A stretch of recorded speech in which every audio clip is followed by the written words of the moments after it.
every week, courtesy of our friends at the DQs of Northwest Edmonton and Sherwood Park. That's Palisades, Nemeo, Newcastle, Westmount, Baseline Road. We ask you to bring the heat, Real Talkers. It's over to you right now. Your hot takes as submitted to our email inbox. It's the Flamethrower, presented by the DQs of Northwest Edmonton and Sherwood Park. And Cher writes in, after my conversation with Andrew Lawton about Pierre Poilievre, she says, we talked about the Freedom Convoy as well. She says, I wanted to talk to you about lasting fallout, Jespo, from that Freedom Convoy. I can no longer fly the Canadian flag on my property because it no longer has the same meaning to me, and I worry that it might be misconstrued. Cher says, I get an uncomfortable feeling when I see the Canadian flag right now. I even see trucks flying Oilers flags through the playoffs, and I feel anger and sadness because I already know why they have permanent flagpoles installed on the backs of their trucks. I mentioned this to a friend the other day. She had the same reaction. Nice to know I'm not alone, I guess. We feel robbed of something that was once a symbol of pride in our country. That's the legacy of the Freedom Convoy on me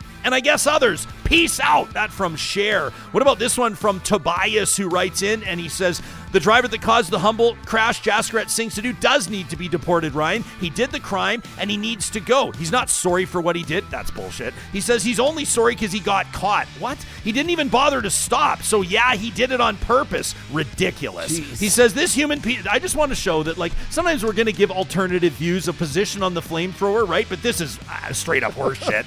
Anyway, back to Tobias's email. He says he needs to go, never come back. It's pathetic he gets to stay here while the victims' families continuously have to suffer with him still in the country. All right, Tobias. This one from Garth, who titles it Flop Adler. Adler did a 180 on the Humboldt story, as heard 5 episodes ago, 4 previous to this one, if you're looking in our archives.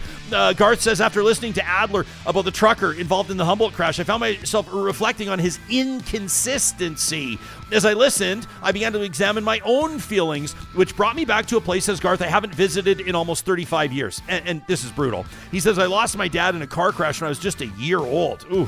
By the time I was 4, I knew that the man who hit my dad on his motorcycle was well connected in a corrupt nation, our nation of Jamaica at the time, managed to avoid facing the full consequence of his reckless driving. So as a kid, whenever I felt sad, I'd run to a corner, cry, and I'd scream about how I wanted to kill the man who killed my father. And this deeply troubled my mom and my grandma, and I later found out the man responsible for my dad's death was the son of my grandmother's friend, and it took me many years to rid myself of the anger, the temper that it brought out in me. So hearing you and Adler talk about this, I decided to listen and truly try to connect with what you were saying. Brought back a lot of emotions. I think laws are in place to help bring balance, closure even, in horrific situations. The man who killed my dad should have faced the full consequences, but didn't. He says, this disturbed me as a child, disturbs me now. As an immigrant myself, says Garth, if I were still a permanent resident and contravened Canada's criminal code, I would expect to bear the full extent of immigration laws. I wish the trucker all the best, but justice must proceed. Families must be given space under the law to find closure. Healing may come easier for those who have forgiven and moved on, but for those who haven't, it takes time, and justice can help them get there. Garth, I appreciate your email, and I'm sorry for your loss. What about this one from Commish Daddy, who said, just all this talk about defining the middle class, that episode you did with Margaret Chapman, the pollster I mentioned earlier? He said, I'm over this narrative around the middle class. Like, where did this phrase even come from? I'm reminded of the comic where the advisor to the king tells him he just needs to tell the people with pitchforks that the people with torches are coming for your pitchforks. Politicians, all heavily backed by fat corporate class cash, love to pander to this fake middle class, whipping up fake culture wars against other classes of workers so the wealth keeps flowing from all the workers to the wealthiest in the land. And I'm not letting pollsters off the hook here. Their questions, their reports keep feeding the fairy tale of this middle class. They find people that fit the story, remove people that don't. I don't know about that. And then media picks it up and beats it to the brains of the population. You're middle class. If something improves the lives of somebody who's in a lower class, it's going to cost you. Well, guess what, middle class suckers? You're getting hosed, and not by immigrants or unions or universities or the LGBTQ2S+ community or a windmill or a price on carbon or whatever BS is being fed to you that isn't a titling of the wealth distribution scale from the elite to the working class. There are 2 classes, the elites that are getting richer and the working class that's funding it. There's no middle middle class. And instead of wondering how we're going to pay for the fake lower class programs by the middle class, working class needs to start voting en masse for working class politicians ready to take on the elites and not fall for their fake threats. That from Commish Daddy. Kind of sounds like what Gil McGowan brought to the table when he was running for NDP leadership.